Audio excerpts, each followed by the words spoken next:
Europeans arrive with all these old world diseases, and in a blink of an eye, what had at one point been, and to be sure, most of this population is in South America, 56 million people in the two Americas.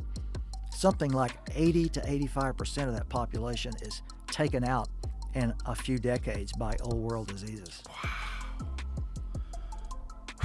Yeah, it's as I said, it may be the greatest human catastrophe. That's in the history. Speculation for what happened to the Mayans and the Aztecs and a lot of these amazing structures that they're now finding in the Amazon jungle. Oh yeah, they were some of these civilizations, like, in North America we had the great Chacoan civilization that was our version of the Mayan or Aztec or Toltec groups down in Central America. I mean, we had this great civilization in the American Southwest centered around what are today the Chaco National Park ruins, with a civilization that spread over probably 50,000 square miles and included hundreds of small hamlets and a central city, Chaco, that was sort of like the Vatican. I mean, there were priests who lived there most of the year, priests who, through the history of Chaco, inherited generation after generation their position. There's a fascinating archaeological site at Chaco that shows 14 burials in one room. 9 of those burials span the entire history, the 300-year history of Chaco. Every one of those 9 is related to one another through a female line, the mitochondrial line. And each of the 9, present from the start of Chaco to the end of it, from about 900 to about 1200, has a genetic abnormality, a 6th toe on one foot. Whoa.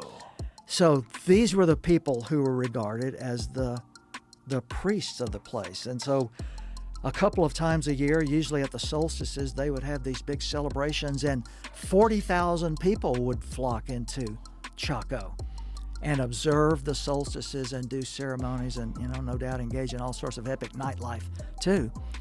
But over time, over 300 years of time, drought and a local overuse of resources, and also, this is kind of the famous story of Chaco.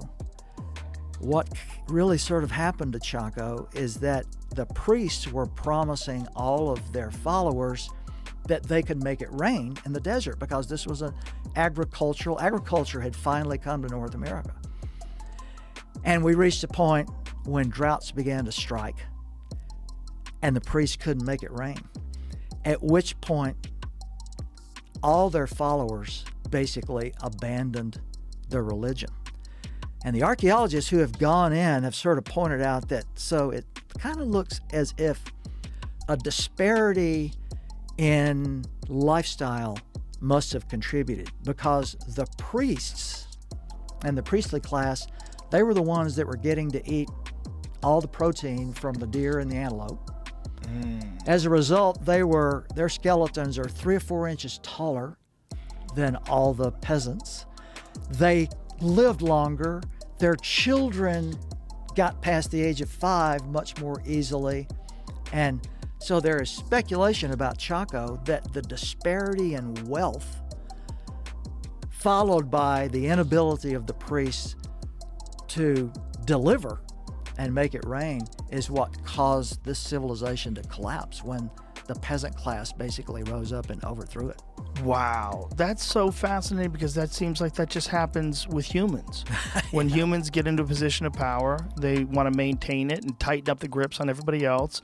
They want rules for them, but not for everyone else. They want to have different different privileges. We're dealing with this like literally right now. Well, sure. I mean, and, you know, it shouldn't surprise us, I guess. It shouldn't surprise us. Human nature has been the same. Yeah. Yeah, it's probably been the same for 3 million years. But it's just so fascinating when you see it manifesting in this ancient culture, and the people wise up and go, "You can't make it rain." Yeah. And then they eventually get sick of giving these people all their deer. Yeah. Are there images of this particular site that Jamie could find? We could see what it looks like. Yeah, if you just punch up Chaco Canyon Historic National Park, you'll find the major site, and I've got, of course, photographs of all this in the book, but the major site is called Pueblo Bonito, Bonito. And so how long did their civilization thrive for? For about 300 years. Just like us. Yeah, just like just like us. It's a cycle. With a disparity of wealth that that produced. Yeah. Unless you have authoritarian dictatorship. Yeah, here you go. You can get people to do whatever the fuck you want and you keep things going. So that's Pueblo Bonito. And so you'll notice the caption there, "Did women control the bloodline?" which speaks to what I was just telling you a minute ago. Out of those burials in this central room in this structure, 9 of the 14 buried there were all related to a single woman who was at Chaco at the founding of this civilization. Wow. Now, is there an artist rendering or representation of what it must have? Look at that. That looks incredible. Yeah, there is. The National Park Service, I know, has done one on some of their brochures of what it looked like originally. See if you can find anything like that, Jamie, an artist rendering of what it looked like. It's wild stuff. And so what years was this again? Basically 900 to 1200. Wow. Look at that. Yeah. That's incredible. They built 400 miles of roads, by the way. And they built their roads straight arrow across the landscape. I mean, they didn't swerve around mesas or buttes so yeah, this would have been what Pueblo Bonito looked like, and as you see, AD 1100. I like how they have that one tree. Yeah. Yeah. Wow. That's amazing. When they first settled the area, it was covered in a pinyon juniper vegetation. But almost all those trees disappeared over the life of Chaco because these people were farming the classic Mexican cultivar complex, corn, beans, and squash, all of which require fires to prepare. And so when you have a food dish that requires you to build a fire to prepare it, and you're in an area with a limited resource of possible wood, over time, a civilization of that size almost completely obliterated